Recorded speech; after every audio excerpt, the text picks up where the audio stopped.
Olá, boa noite a todos e a todas. Sejam todos muito bem-vindos e bem-vindas à nossa live da Escola Livre de Filosofia. Em nome, então, da escola e do nosso coordenador, o professor Sérgio Sardi, damos as boas-vindas para todos. Hoje teremos conosco a professora Algaídes. A professora Algaídes é doutora em psicologia, é uma das referências, né, em psicodrama. Também tem toda uma expertise na área do envelhecimento e da psicologia, e é uma grande honra para nós tê-la conosco aqui.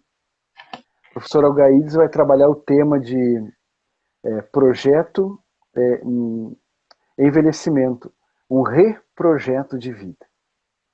Então, professora, muito bem-vinda, sinta-se à vontade e a tela é sua. Qualquer coisa, estou aqui. Boa noite, Clayton. Boa noite a todas as pessoas que hoje se motivaram ao nosso convite de conversarmos um pouco sobre a questão do envelhecimento e do reprojeto de vida.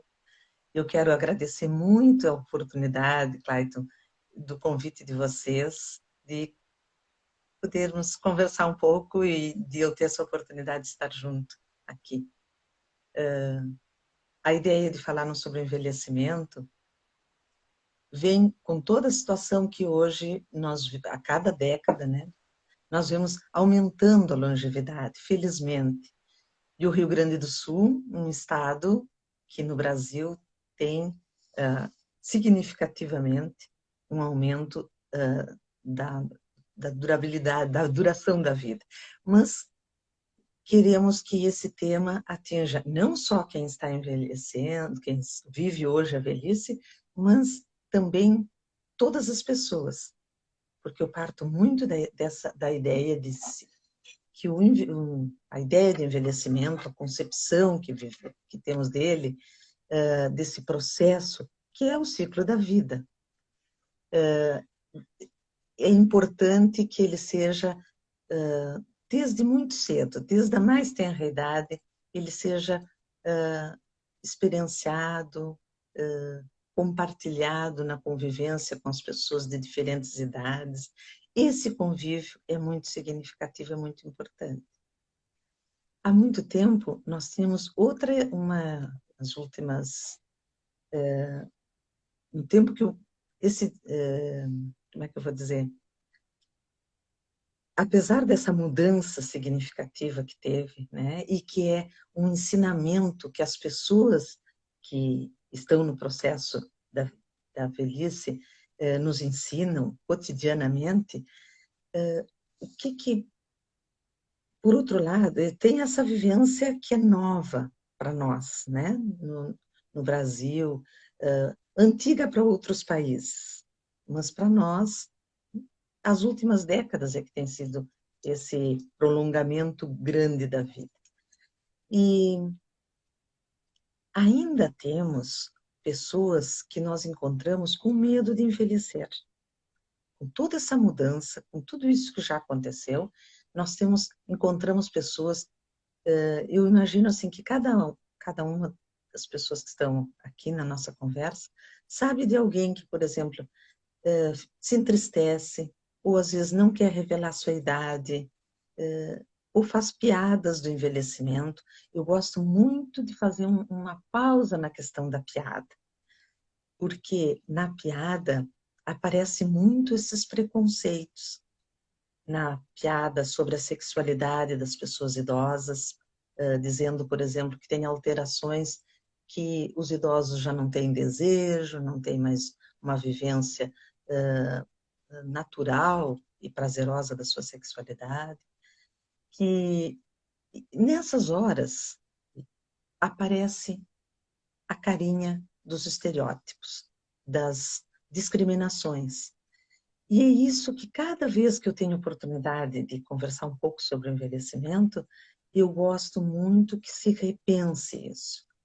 Nós já avançamos muito, mas cuidado, tem essa perpetuação ainda né? Perpetuação entre aspas, porque eu acredito na mudança. Se não acreditasse,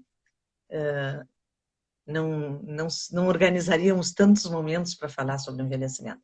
Mas essa ideia precisa termos cuidado. Eu costumo chamar que é o efeito cupim. O cupim entra na madeira e às vezes nós pensamos que a madeira está perfeita, mas dentro, se nós formos ver, tem buraquinhos, ela tem porosidades, porque teve ação do cupim dentro da madeira. E assim é que ela vai entrando em nós. Eu uso essa metáfora para dizer que nós vamos absorvendo ideias assim, concepção do envelhecimento como que vai se reproduzindo de um jeito industrial, é como nas fábricas, né? Por isso, usando um termo do Guattari, eu uso a ideia de subjetividade maquínica, porque vai acontecendo em escala, em série, assim, e nós nem vamos percebendo e vamos ingerindo este jeito de pensar o envelhecimento, ligado a doenças, evidentemente, com mais proximidade da morte, embora a morte possa atingir a todos, né? Mesmo na infância, na adolescência, mas lógico que quem viveu mais tempo está mais perto do morrer. E a morte acaba sendo para nós ainda esse, esse efeito, esse tema silencioso, que muitas vezes não se fala. E quando, embora todos os dias as notícias, a própria natureza, né, fala da morte todo dia. O sol se põe, a noite chega, mas a semente morre, nasce a plantinha. Professora, Mas, sim, desculpa. eu gosto muito de um filósofo, né, o Sêneca, que ele Aham, nos fala que, por incrível que pareça, a nossa existência, a nossa vida, é um aprender a morrer. vou aprender a morrer. Uhum, Toda a filosofia, né, dele, né, estoica, é de alguma forma nesse sentido de uhum, saber envelhecer com uma saúde mental, né? uhum, E eu lembro que uma vez eu fiz muito tempo trabalho voluntário, né, na SPAM com os idosos. E uhum, lá a gente criou um projeto chamado Cine Sem Idade. O 100 é de número mesmo. uhum, Então a gente levava um filme lá e debatia, né? E aí conversando uma vez com um idoso, né, ele falou para mim, sabe o que mais me dói no envelhecer? E eu perguntei, o quê? Aí ele falou que eu vou perdendo, a pessoa vai perdendo as referências. Ele disse, eu não tenho mais amigos. Todos os meus amigos já partiram. uhum, Interessante, né, professora, como a proximidade, né, o avanço da idade também traz essas preocupações para as pessoas. uhum. Exatamente, ótimo. A ideia não da morte física, sim, e da morte simbólica, da morte que nem falaste assim, de pessoas contemporâneas, queridas, amadas, de papéis que essa pessoa desempenha, da saída dos filhos de casa, que começou ali na meia-idade, mas que se intensifica, né? Quer dizer, os projetos que os filhos tomam, a vida que eles montam e desenvolvem, né? Seu projeto de vida. E aí, se essa pessoa, nessa perspectiva, é que nós pensamos, né, Clayton, que em falar de reprojeto. Porque se pensarmos assim, tinha um autor, um autor de psicologia evolutiva que ele nos falava, o Merval Rosa, e ele nos dizia assim, tudo que eram as perdas, era assim que se estudava a psicologia do desenvolvimento e se falava sobre velhice, a, tipo assim, década de 80. Tá? Depois começamos a trabalhar na ideia de projetar. Envelhecer é fazer essa aceitação. A mesma aceitação, vou dizer assim, da semente. Morre um papel social, nasce outro papel social. Ou desenvolvemos, ou carregamos para um outro papel social aquela energia que antes estava investida num dado, quando eu falo em papel social, eu vou exemplificar. Pode ser assim, essa pessoa se aposentou, por exemplo. Algumas firmas fazem todo um trabalho de preparação para a aposentadoria. Agora, né, há pouco tempo, tivemos toda a discussão da questão da aposentadoria. Só que, se essa pessoa, na nossa cultura, o trabalho é um grande papel de inserção e de comunicação dessa pessoa na sua comunidade, né? De reconhecimento, de participação, de fazer amizades. Então, se não teve, ou se não se alerta rapidamente para que possa fazer adaptações no sentido, antes tinha os amigos que encontrava no trabalho, por exemplo. Tenho que reservar também tempo do lazer, da convivência, porque isso é importante.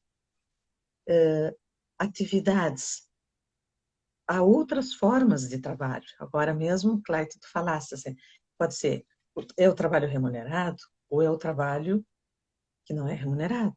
Mas, então, o voluntariado que tu falaste, alguns idosos, eu acho muito bonito isso. Cuidar das plantas, cuidar de animais. Por quê? Porque eu estou falando de situações que as pessoas ficam muito sozinhas, que às vezes deixam as suas casas e precisam ir para outros lugares. Principalmente, não na velhice, 60 e poucos anos, falo na velhice avançada. E escolhas que às vezes não tá mudando essa concepção, no sentido assim, a própria pessoa idosa poder falar e escolher, eu quero ir para um lugar que seja menor, preciso de outros cuidados, eu quero pessoas amigas que resolvem morar juntas, né? Necessariamente não numa clínica, não numa casa geriátrica, mas todas muito próximas. Ações que é muito tranquilo, que existe muito, por exemplo, na Europa, em países que já têm um envelhecimento de muito tempo. E que, para nós, aqui também chega com essa realidade. Vamos nos agrupar, porque a vida está muito longa. Vamos participar de grupos, as universidades da terceira idade, ou grupos de convivência, que o SESC trouxe, né, foi um pioneiro no Brasil, em São Paulo.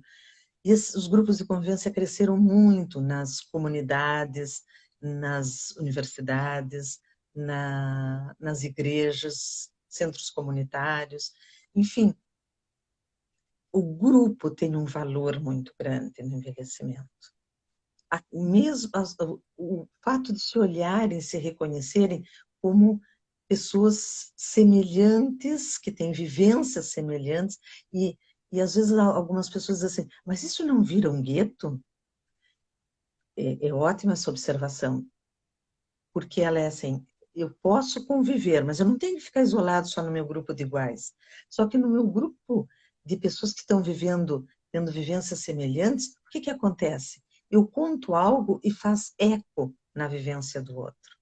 Isso tem uma importância muito grande. Conviver com pessoas que têm vivências semelhantes. Passo muito importante também.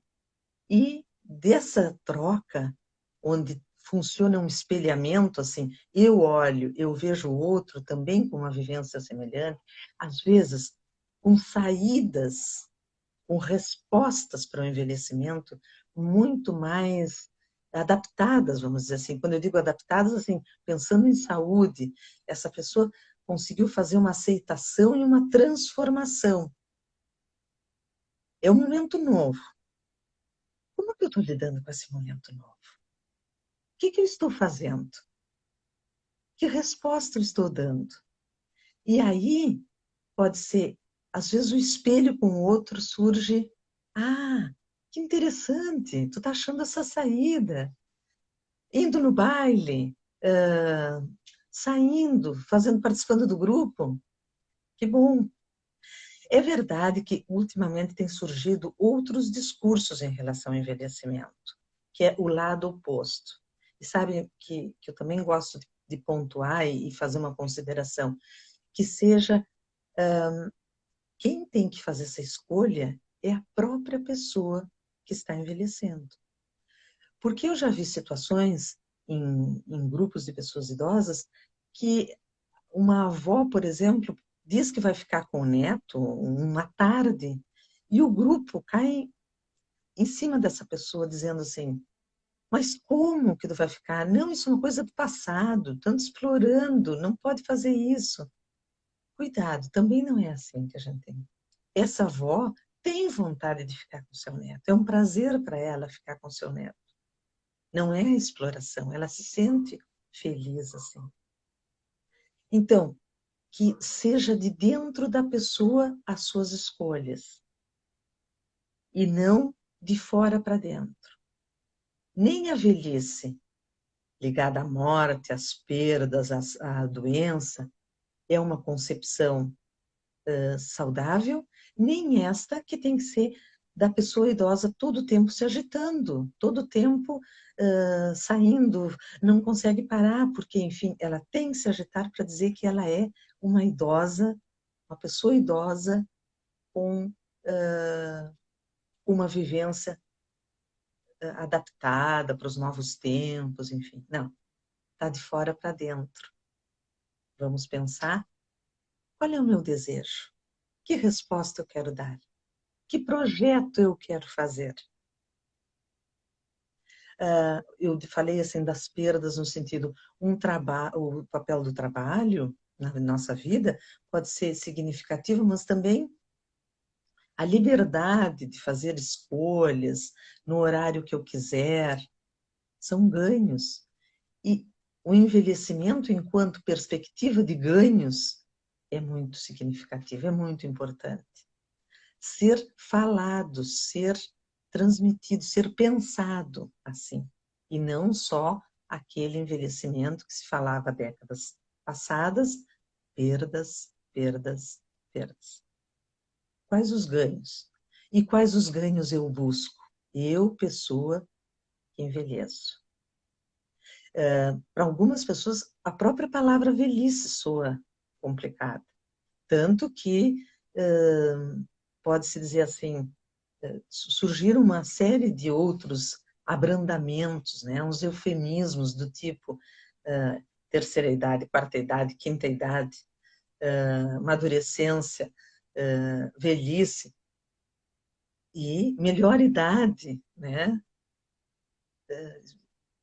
E aí, por que nós temos que dizer todas essas palavras? Porque ainda existe um pouquinho dessa ideia que a velhice tem que se agitar, ou que, então, ao contrário, essa pessoa está caindo num ostracismo, está caindo se apagando, então ela não está vivendo. Que vida ela deseja? Ela é uma pessoa desejante até o nosso último momento de vida, né? E ainda assim, hoje, que esse momento de tudo que tem surgido hoje, de que até o momento a vivência da nossa morte seja uma vivência acompanhada, presente, né? Tem livros, né? A morte é um dia que vale a pena viver, né? Um livro escrito por uma médica. Então, por quê? A vida tem que ser carregada com esse desejo. Ficou triste também, outro ponto importante. Se associou assim que tristeza, silêncio, fazer silêncio é um problema, nessa perspectiva do tem que se agitar. Envelhecendo, a pessoa poder viver, poder fazer silêncio, poder não ter respostas, dizer não sei. O que tu vai fazer agora quando te aposentar? Não sei ainda. Por que não dizer não sei? Por que não dizer que tem medo? Por que não dizer que às vezes que está triste? Que é um novo momento e que está desajeitada com o novo momento? Pode dizer. O que nós, sociedade, comunidade, universidade, as instituições precisamos fazer, o próprio poder público, né, os governantes, precisamos fazer isso sim, que as pessoas tenham espaço de compartilhar essas vivências, os seus medos, as suas inseguranças, os seus medos diante da aposentadoria, por exemplo, não é só parar de trabalhar. É, por exemplo, o valor de uma aposentadoria que já não vai ter o mesmo valor da vida ativa no trabalho. Então, por que essa pessoa não pode dizer, eu tenho medo, eu tenho que buscar outro trabalho, e a sociedade, ou fazer adaptações no meu jeito de viver, né? Então, que as pessoas tenham essa dignidade de envelhecer.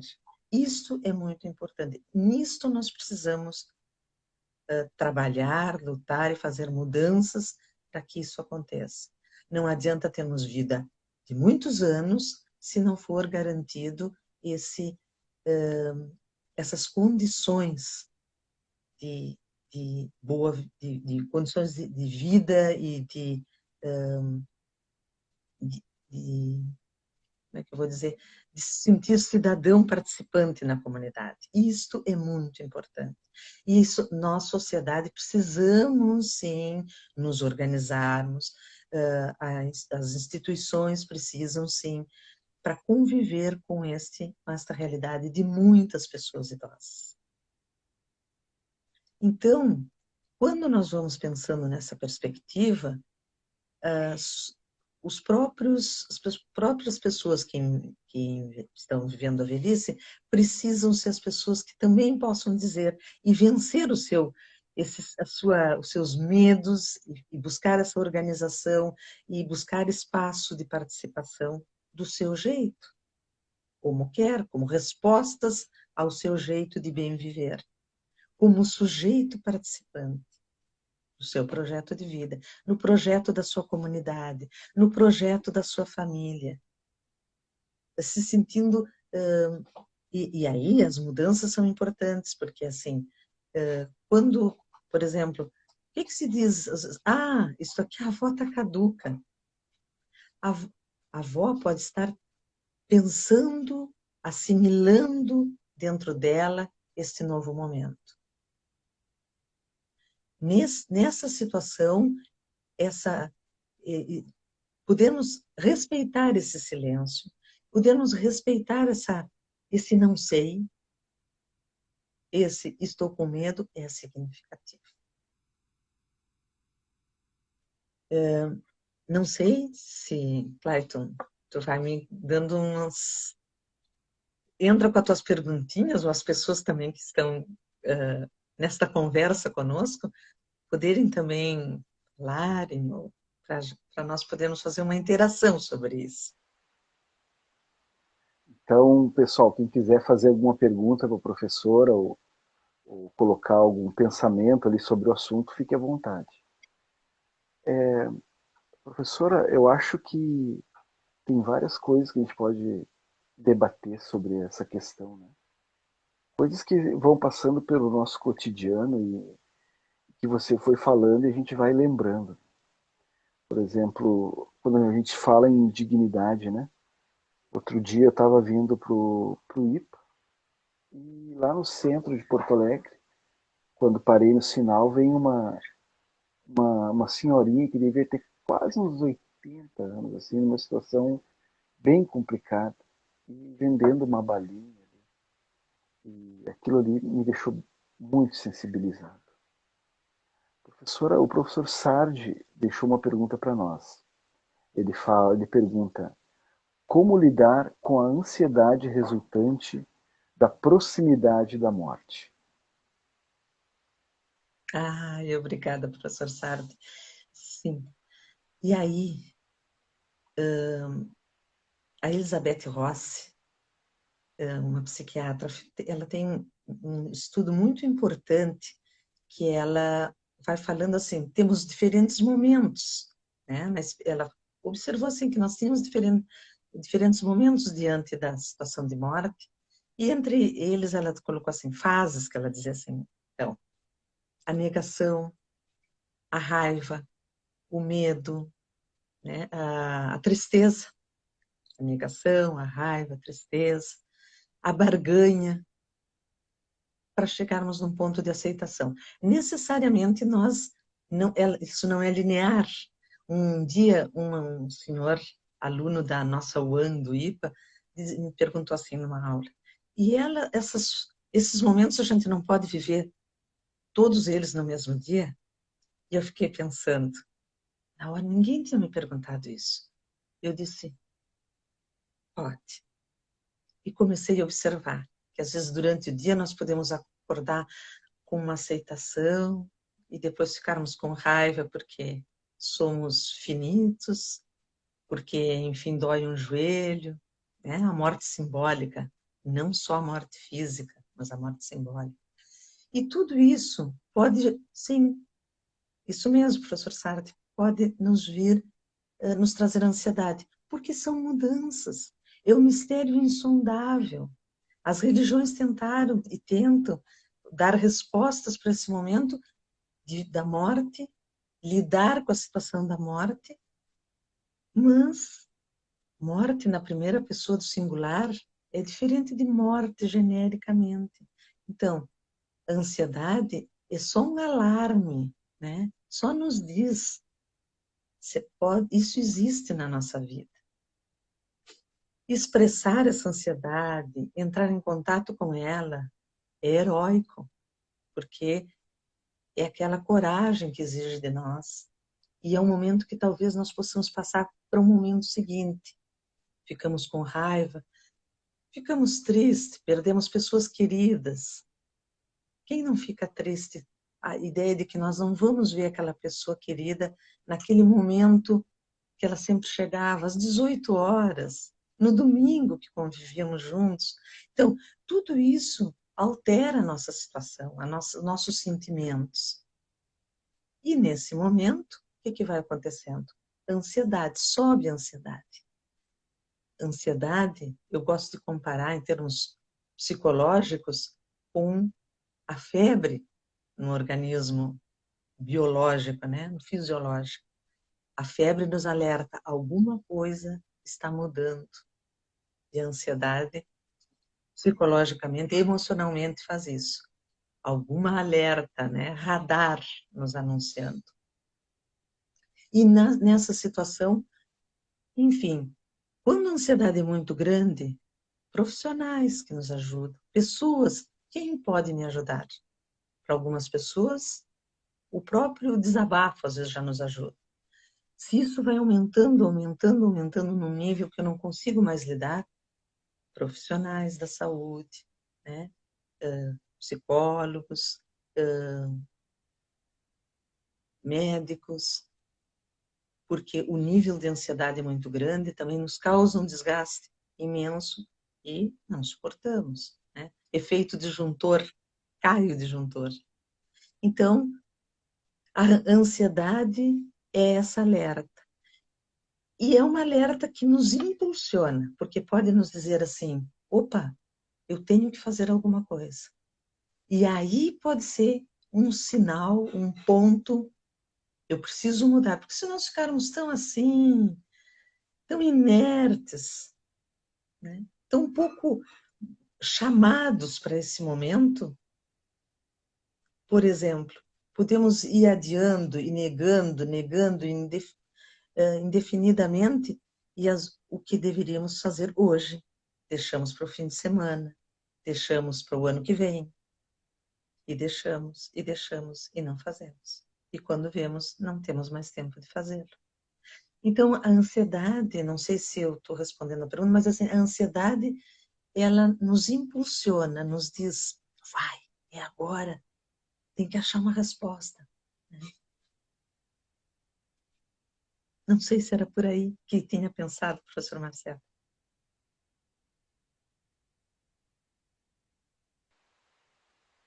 Professora, eu tenho uma pergunta também.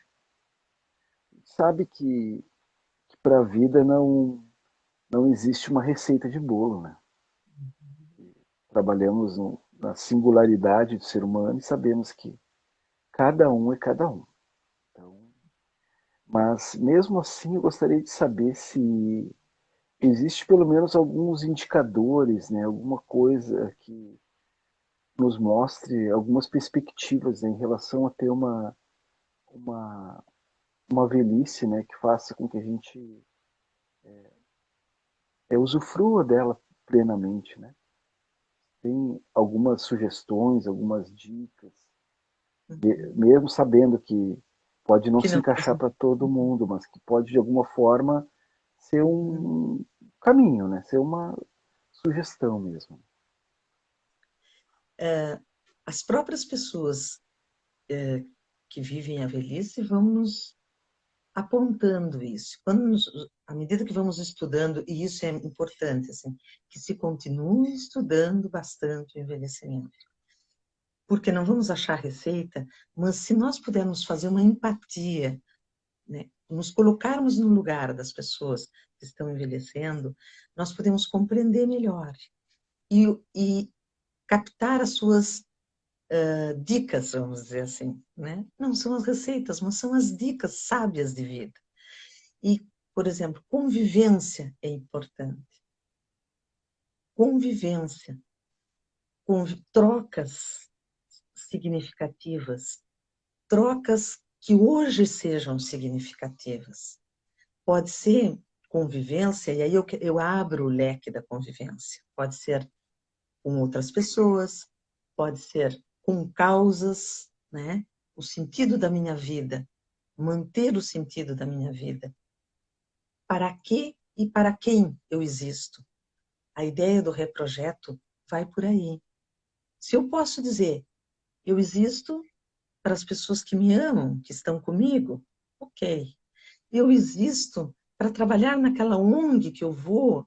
Quantas pessoas idosas vão nas creches, né, conversar com as crianças, brincar com as crianças? Conheço uma senhora que vai, ela gosta muito de teatro. Uma vez na juventude ela pensou que ela queria ser atriz. Aí a família, claro que não gostou da ideia. Então, sabe, ela vai contar história e numa creche e faz as crianças dramatizarem a história que ela conta. Então, é lindo, porque e ela também faz a sua teatralidade, né? Então, e ela diz, isso é o meu resgate do papel de atriz que eu não fui. E que é, na verdade, né? Então, isso é sentido de vida. Para que e para quem eu existo? Para outras pessoas, para animaizinhos de estimação. Digo isso também porque muitas pessoas estão sozinhas, né? O que acontece se eu cheguei no envelhecimento e eu descobri que amigos eu não fiz ou já faleceram, familiares já faleceram ou estão longe de mim? Enfim, o que eu vou fazer? Os animaizinhos de estimação, as plantas. Uma senhora me dizia assim, as minhas plantas dependem de mim. E eu me emociono quando eu lembro dessa frase dela, porque ela dizia assim, que todos os dias ela levantava de manhã, ela tinha um jardim lindo, jardim pequeno, mas com muitas e bonitas flores. E ela dizia, elas dependem de mim. Elas dependem que eu coloque água, que eu afofe a terra, que eu tire as ervas daninhas. E ela colocava isso numa expressão de vida assim, muito grande, ao longo dos seus mais de 90 anos, 95 anos. Então, as plantas, as minhas flores dependem de mim. Então, dicas desse manter o sentido de vida, os cuidados com a saúde, é verdade. Poder fazer os seus exames de rotina, ter cuidados mesmo, porque aí entra aquilo da questão da negação. Se eu nego, eu afasto a possibilidade de frequentemente estar acompanhando como está a minha saúde. O que eu posso fazer para cuidá-la? Hoje nós temos usado muito, assim, não mais a palavra idoso, por exemplo, mas pessoa idosa, porque é mais amplo, só que a idade, a nossa idade não nos define, né? Não diz quem somos, né? Nós estamos com a idade tal, e isso, a nossa vida é muito mais do que isso. Tem passado, tem presente, tem futuro. E aí, essa perguntinha tem que ser respondida com muita frequência, né? Para quem eu existo? E pode ser que seja assim, para mim, para me cuidar. Também ouvi isso lá na nossa UAN do IPA. Eu existo para mim. Uma senhora um dia disse isso e também foi muito marcante para mim.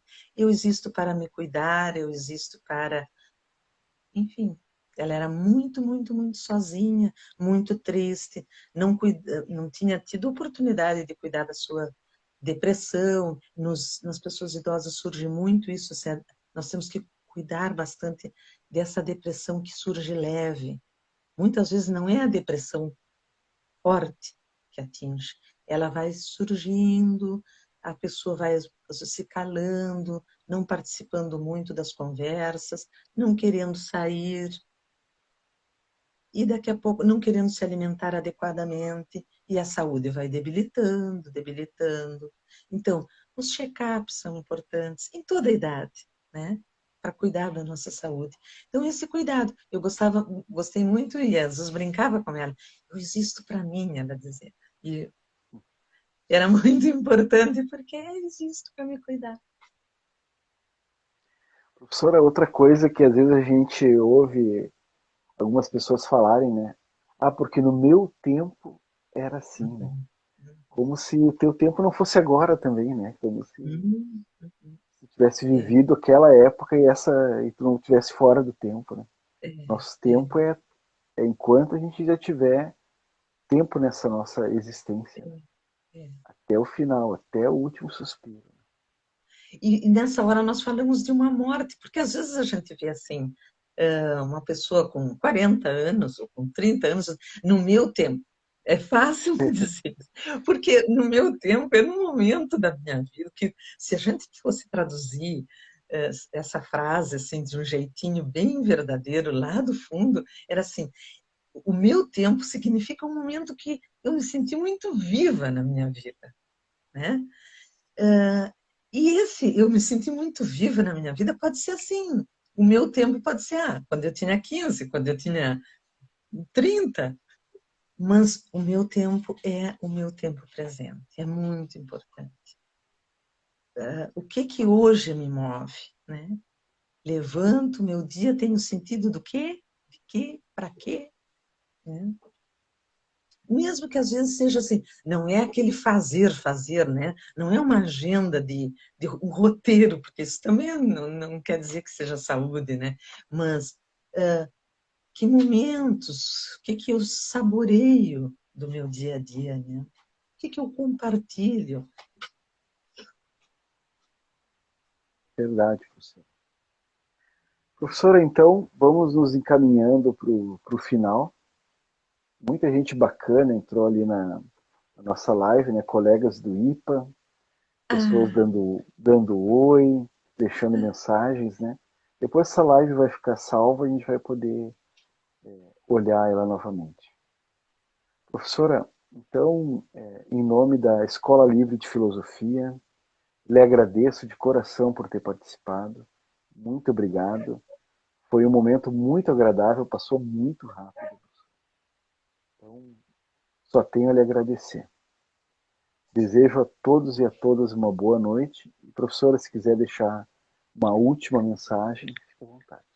quero sim, quero agradecer de novo esse momento que foi muito agradável para mim, e que eu quero vê-lo depois, quero encontrar, né, poder olhar as pessoas que estiveram junto conosco.